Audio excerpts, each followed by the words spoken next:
one. Good morning, everybody. We are live. Woo-hoo! What's up, everybody? It is Fun Friday. We usually do it on Wednesday, but today it's Friday and we're doing it up. So I'm super excited. So yes, Chad, I meant to ask you earlier. Did you get a haircut? I did. It Yes. looks great, nice and sharp, nice and clean. Thank you. Yeah, got it last night. Yeah. Right. I was like, it looks different, but I wasn't sure. It was the latest haircut I've ever gotten. It was a 7:45 appointment because I had to cancel an appointment that was earlier this week, and the only time I get in 7:45. So we actually live like 30 minutes away from the haircut place, so I had to kind of hang around there for a long time. But yeah, but it's done. The hairs are all cut, so it's great. Good. It was worth it. But I do not know any stylist that works at 7:30 at night cutting hair. Yeah, everybody's open till 9 o'clock. So talk about sleep problems. I mean, under fluorescent lights all night. Oh my God, that's brutal. Yeah, it'd be tough. Plus all the chemicals in the environment, you know. I always go in there and I start sneezing right away. Yeah. Yeah. I just can't imagine what's happening in there. Yeah, all the hair treatment, the bleaching, the straightening. Mm-hmm. Oh my God. If you ever go in and someone's getting I can't remember the name of it. It's like some like treatment where they straighten your hair and they put this extremely harsh chemical on it, and then they take a straightener with heat and then they iron it out after they put all the chemicals. So you're just getting the steam of all the product in the air. It is so toxic. Yeah, not good. And you know what? I've treated so many patients who were also hairstylists because they're in such an awkward position for such long times, and they're standing and they're usually favoring a side. They're usually like kind of leaning on one side and one arm's up and one arm's here, and they have all these imbalances in their body. It's not good. No, it's not good. Not good at all. But I'm excited for today because Lillian actually brought our topic of the day, because we always ask everybody every week to share any ideas that you have or if you have any questions. And Lillian was really interested in taking her paleo lifestyle and incorporating keto into it. So that brings us on to our discussion of the day.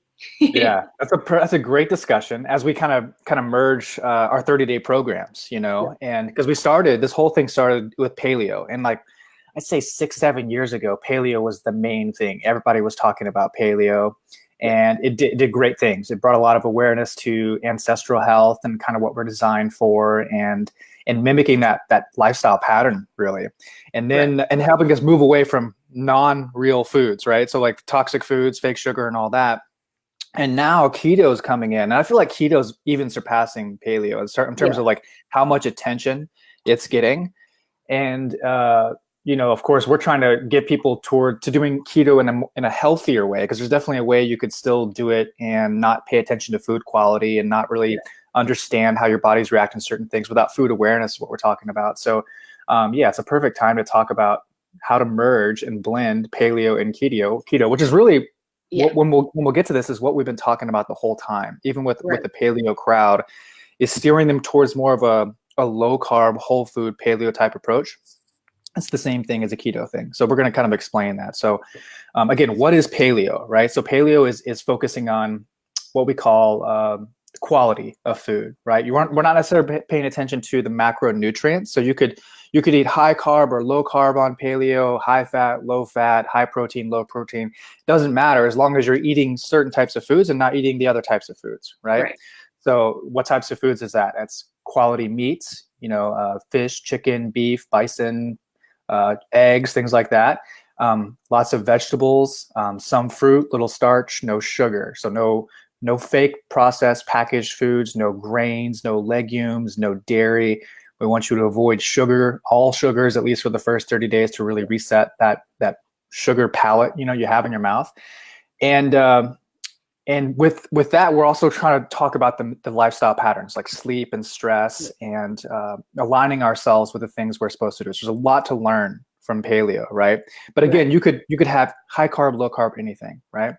With the ketogenic diet, it's more macronutrient specific. So it's high fat, moderate protein, low carbohydrate, right? And it's not necessarily paying attention to food quality, right? So you could be eating bologna out of the gas station, but it's protein, right? So that's not really what paleo would say is good. That's not really the where we want to get it. You could be eating, corn flour, safflower oil, vegetable oils on keto, but they're fats, but they're not really paying attention to the quality like we are with paleo, you know? Right. So, and you could also be eating lots of dairy on keto, which we know is not the best thing for weight loss. We know it's quite allergic for most people. So things like that, you know, so you can, but we also know that the ketogenic diet is radically effective for improving like weight loss. It's incredibly effective for weight loss because you're improving what we call metabolic flexibility, your ability to burn fat as fuel or glucose as fuel. And most of us were brought up in that standard American diet where we're only using glucose as fuel. But once you're able to use fat as fuel and you improve that metabolic flexibility, like it just becomes so easy. And then your energy, rather than being like up and down all day long, gets stabilized, right? So it's the key thing to remember. But what we want to do is really kind of bring awareness around this and encourage people to do more of that low carb paleo keto approach and kind of merge the two, because that's really the best of both worlds. And that's the way that I eat. I'd say 75-80% of my meals is kind of the best of both worlds. So we want to talk about like what that is exactly. Sound good? Yeah, it does sound good. I like where it's going. I mean, because I did a lot of research, I looked at it different ways for people to, you know, take the paleo, take the keto. And if you take the paleo, we're going back to our ancestor way we ate. You know, it's more of a way of a eating style. You're, you know, removing all you said, like processed stuff, sugars, grains, going back to the way that, you know, people used to eat. And then when you bring keto, it's for my version, it's a stricter version. Especially like you said, there's a thing of dirty keto and clean keto. And we're pushing people more towards the clean keto of having them have so many similarities that you remove the dairy, you're not eating the sugars and all that stuff. So it is very doable because they are so similar to combine the two. And I'm the same way. Like I mostly do paleo, but once in a while I'll do a keto to mix it up. So it is very, very doable. Yeah, I would say keto is a bit more strict because if you're doing it the clean way, like with the healthiest way, there's more foods that you can't eat, right? And it just becomes a little bit more limiting, I guess, in that sense. But at the same time, if your goal is to really get healthy and like if you want to troubleshoot things, because what we see a lot of times is people come into paleo and they're really good at like sticking to whole real foods. But they're still eating a ton of carbs. And like, you know what I mean? They'll lay like sweet potatoes here, you know, butternut squash there, and they're getting very, very, very little protein and they're getting very, very, very little fat because there's this still kind of this belief that they grew up with that fat is not good for them, and that protein or red meat or something causes cancer, or there's some fear, there's a habit there that hasn't been changed, but they're still addicted to sugar. So they'll still go into nuts and seeds and sweet potatoes, and they'll be like, why can't I lose weight? And it's like, well, you haven't done anything to improve your metabolic flexibility, because what they saw was a list that said, eat this, don't eat that, and they did that. And then they did it for 30 days and they can't get the results. They're like, why? So, you know, in the 30-day paleo challenge, we always try to tell people, you know, if your goals are to lose weight, this is kind of what it should look like. It should look like a quality protein source at every meal. Really be consistent with that. Eat that thing first, because that's the thing that's most satiating, right? You eat that and you're going to get full very quickly, and you're going to be less likely to eat all the other foods, or you're going to be less likely to have those cravings, right? That protein in and of itself is very metabolically costly, right? So you actually burn calories eating protein, right? And that makes you less likely to want to go for the Oreos after that, right? So that's what we say, eat that first. Like if you're doing anything keto, paleo, eat that first and fill your plate with lots of colorful veggies, right? And if you're doing the keto thing, right, and paleo, you want them to be low glycemic veggies. Instead of like carrots or like any starches or anything like that, you want broccoli, cauliflower, zucchini, some red onions, some squash, things like that that aren't so high on the carbohydrate spectrum, so you don't start using that glucose as fuel. It sort of forces you into using the fat and the protein for your energy. You know? So excuse me, I'm losing my voice. So a good way to think about it is above ground veggies. Yes, above ground veggies. Yeah. And just if you're gonna have any, go ahead. No, because I'll say carrots, potatoes, those root parsnips, all of them grow underground. So more like the broccoli, the cauliflower, the leafy greens, all above ground is a very simplified way to look at it is, all right, what's more, you know, what's something that I can eat that's easier is all above ground. Yeah, exactly. Above ground is a great way to look at it. And then being as liberal as you want to be with fat. So things like avocados, and we always say don't go crazy on nuts and seeds or anything like that. But cooking with coconut oil, lots of olive oil, avocado oil, whatever you want, and you've got yourself a meal that is like both paleo and keto. It's really simple, just like that. Yeah, I like it. Yeah, because it's really doable to do both. And for some reason, everyone thinks that they're completely two extreme different diets. And it's very simple when you take the fundamentals, the principles that we have to, start with a good source and then go from there. It's really easy to do both. But a lot of people think that they're so different from each other when they're really not. No, they're quite compatible, right? Yeah. So just some examples, like if I wake up, and I have breakfast and I have, let's say like a handful of eggs, as many eggs as I can fit in my hand, and I have a lot of spinach around it, and I have an avocado on the side, and I put olive oil on top with salt and pepper. That is a paleo meal, and it is also a keto meal because it's going to turn out to be very high fat, moderate protein, low carbohydrate, right? The carbohydrates on there are no more than like maybe 5 grams of carbohydrates, even if I have like a full 2 cups of spinach, right? Yeah. And the avocados give me a lot of fat. The olive oils give me a lot of fat. There's a lot of fat in the eggs itself. I cook the eggs in coconut oil, and there's a lot of protein in the eggs, right? So I'm meeting that high fat, moderate protein, low carbohydrate standard. And I'm also meeting the eat this, don't eat that standard with paleo in terms of eating meat, vegetables, nuts, seeds, some fruit, little starch, no sugar, right? And that's how you blend it. And let's say I have for lunch, like a chicken salad, where I have like some leafy greens, a chicken breast, I top it with some walnuts, even a little bit of like shredded carrots, even some red onions, another olives on top. That again is a high fat, moderate protein, low carbohydrate diet. It's a paleo meal and a low carbohydrate meal, right? Or look at keto meal. And the same thing for dinner. Like if I have a steak, and some broccoli, cauliflower, and cook the steak in butter, and again, simple. Like it's a keto meal, it's a paleo meal, it's both. Where it wouldn't be is if I added a sweet potato, or if I had an apple for a snack, or I threw in a banana or something like that. It would then become a paleo meal, but not a keto meal, right? Things like that. Perfect. Mixing it. Yeah. We have Martha and Alex that joined in today, that they're both here, and they're saying, hello guys, good morning, good to see you guys. What is up, guys? Now, you mentioned portion size, and that's a question we always get is, when people think that when you go to keto, you have to track, you have to be really strict about everything you do. And a lot of questions we get are about the portion size that everyone should eat. That's one way to do it, but that's not a way that we encourage people to do it, because we're more interested in getting you having a new relationship with food and becoming aware with how that food makes you feel, rather than being so analytical and data driven about it. It can become very neurotic about it. So we're more interested in getting people to abide by the food principles. So the easy food principles are: every time you eat, have about a palm-sized portion of animal-based protein. And again, that could be anything like eggs or chicken or beef or whatever you want. And then fill your plate, the rest of your plate, with vegetables, and then use nuts or seeds or whatever you want, or avocados or olives, and cook in good, healthy fats. And that's really it. It's really simple as that. But like as far as counting portions, just think about more in terms of those principles and eating until you're hungry, because your body is going to want different amounts of foods at different times, depending on how active you are, depending on how much you're moving during the day, depending on how much stress you're dealing with, depending on how much you're sleeping, right? That's going to be the ultimate dictator of how much food you should eat, not just looking at yourself as a robot, as a machine, and saying you're a human and you should have this many calories and that's it, done. Right. You know what I mean? Yeah. And then it's easy to eat the right amount of food, Right.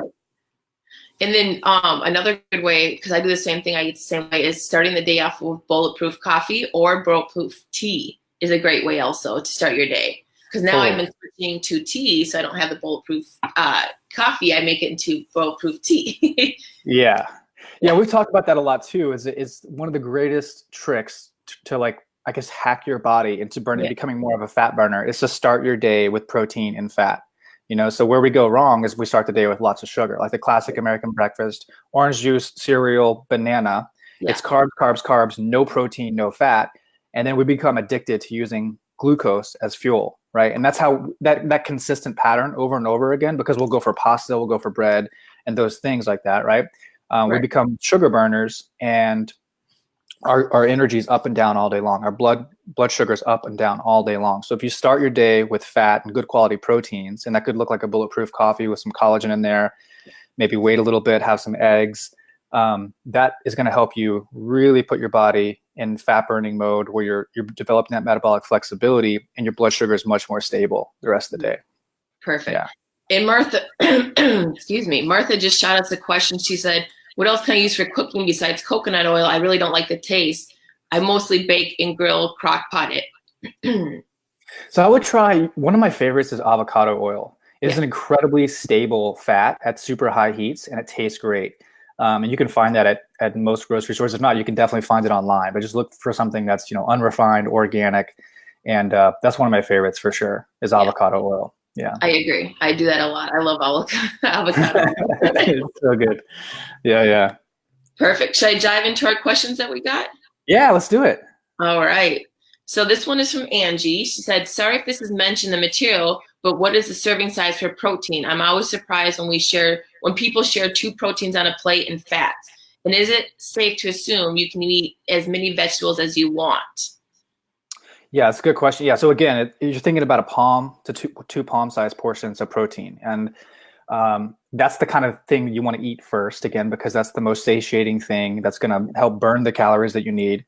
And it's going to get you fuller faster, right? So I think a lot of people are shocked by that. They're like, wow, that's a lot of protein. But there's a ton of research coming out about this thing called the carnivore diet, where people just eat meat and no veggies and no carbs of any kind, no fruit. And like, they're getting fantastic results. And they're eating far more than that. And what we're finding is that protein is essential. It's probably the most important macronutrient of the 3, like carbs, protein, and fat, right? And it's for those reasons. It's so good for the structure of your body. It gives you all the building blocks and amino acids that you need. And it's definitely the first place you should go. I find most people are incredibly protein deficient. We're just not getting enough protein, and the protein that we're typically getting is not very good quality. They're not complete protein. So think about a palm size to 2 palm size portions. And when it comes to eggs, think of like as many eggs as you can hold in your hand. That's how many eggs you should be eating when you do eat eggs. Perfect. And then with veggies, I mean, as long as you're eating the right kind, because like I said, carbs are not always the same. So you want to, like, if you have a bunch of, spinach and stuff, you can eat a good amount of that. Yeah, we talked about the other week where I think it was broccoli that I was talking about, and how a cup of broccoli is, I think it was something like 4 grams of net carbohydrates, or it was like 3 grams of net carbohydrates, right?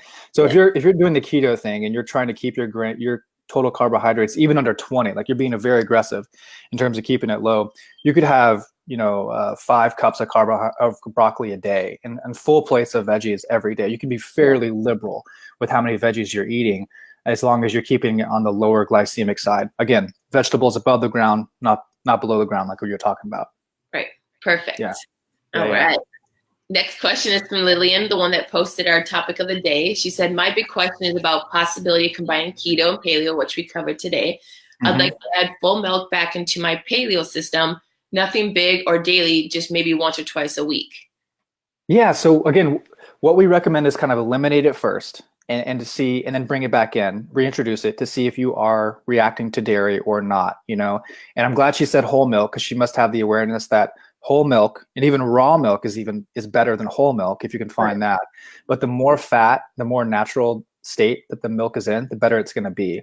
And if it's like skim milk or low fat milk, all the fat's been removed, what you're getting is just a big bolus of insulin, really. You're getting a lot of sugar, right? So you want to be mindful of that. The fat in the milk is what helps dampen that impact of the sugar in milk. So the way you would do this is remove dairy for at least 30 days. Right. And you want to reintroduce dairy. So let's say you want to reintroduce whole milk. You would have that whole milk for breakfast, lunch, and dinner, maybe just like a cup, right? And then wait 2 days of not doing, go back to regular eating of keto or paleo, and then see what happens to your body. Like if you're having any negative reactions, and that could look like irritation on your skin. It could look like sniffly nose. It could look like changes in your digestion or your mood or your energy or things like that. Like if you're having anything negative like that going on, it's not a good idea for you. right? And you because whether or not you want to bring in dairy or not, let your body decide. Yeah. Right? It will tell you. But if you're having those negative reactions, it's not going to work for you. If you're not having any problems, then you're probably okay having dairy, 2 to 3 times a week. But I will also add that if your goals are to lose still more weight, it's probably not a good idea to add back in dairy. Dairy is very growth promoting in and of itself, So, and just always choose the best quality. Whole milk is best, organic. If you can find raw milk, that's even better. You can probably Google that. It's illegal in most states, but you can still Google it and find it. So just be mindful of that stuff. Yeah. True. I'm actually having the side effects because I had goat cheese on a salad last night, which is why today was so mucusy. Yeah. Like I feel the difference. Like if I have any type of cheese, like I don't drink milk or anything. Like I have almond milk, but if I have any cheese, man, the next day, like I don't have any skin problems, but I do have a lot of mucus in my throat. Like that's why I'm so this morning because I had some goat cheese. It was goat cheese. So was it like natural, organic, like from the farmer's market or something like that? It was, but I didn't realize how much it's stuck in my throat this morning. Yeah. Isn't that interesting? Because people will say, I don't react to cheese, but that's because they'll be having it all the time. They won't quite have the awareness, right? So that's why we say, take it out for 30 days and then bring it back in. And I think it's also important to just know what you're getting into. Like you may say to yourself, I know I may have a little reaction here, but you know what? I love cheese and it's worth it. But I think it's helpful for you to just know that. Yeah. You know what I mean? And make that decision on your own. But that's the way you do it. You take it out for a while, reintroduce it, see what happens. Yeah. Awesome. Yeah. And then we have Martha. She wrote, she just popped in with a question. I have always avoided cabbage, broccoli, edamame beans, because supposedly it's bad for people with thyroid problems. Maybe. I'm not quite sure on that. I mean, you'll hear different things about the thyroid and what that is. I mean, I would still go about this the same way. If you think it's a problem for you, then remove those things for 30 days and then reintroduce them one-on-one. Reintroduce the cabbage in and of itself for breakfast, lunch, and dinner, and then see if that's really impacting you in a negative way. And then same thing with broccoli. Like wait 3 days after that, then try broccoli, and do that with any food. And that's how you would really tell if it is reacting to you or not. I think a lot of times in the food world, there's these blanket statements put up there that if you have this, you should not eat this, done, like period. And it's not always the case. Even if you've gotten a food sensitivity test, it might say you're reacting to a food that you're doing quite fine with. You may eat all the time, but because it's in your body and you're developing more of the proteins around that body, it could show up as something you react to. So I wouldn't take that as a blanket statement. I would do what I'm saying here, like remove the cabbage or whatever food you're worried about for X amount of time, reintroduce it for breakfast, lunch, and dinner, wait 2 days, see what happens. And then you can tell whether or not it's right for you. Yeah, that's great. I did the same thing. I used to love cabbage and now I can't touch cabbage. It just kills my stomach, which I never before had a problem with it, or at least I knew of. And now I eat it and it makes my stomach just like gargle and it just irritates it. I can't do cabbage. Right. And like, what is it your thyroid? I don't know. It's because you're reacting to it. And that's kind of the ultimate message we're trying to get to people, is that everyone's different. It's more about you figuring out for yourself what's going to work for you, Right. Exactly. Margaret popped in with a question. I lost 30 pounds since July and I've been stalled for over a month. I keep going up and down between 5 pounds. What can I do?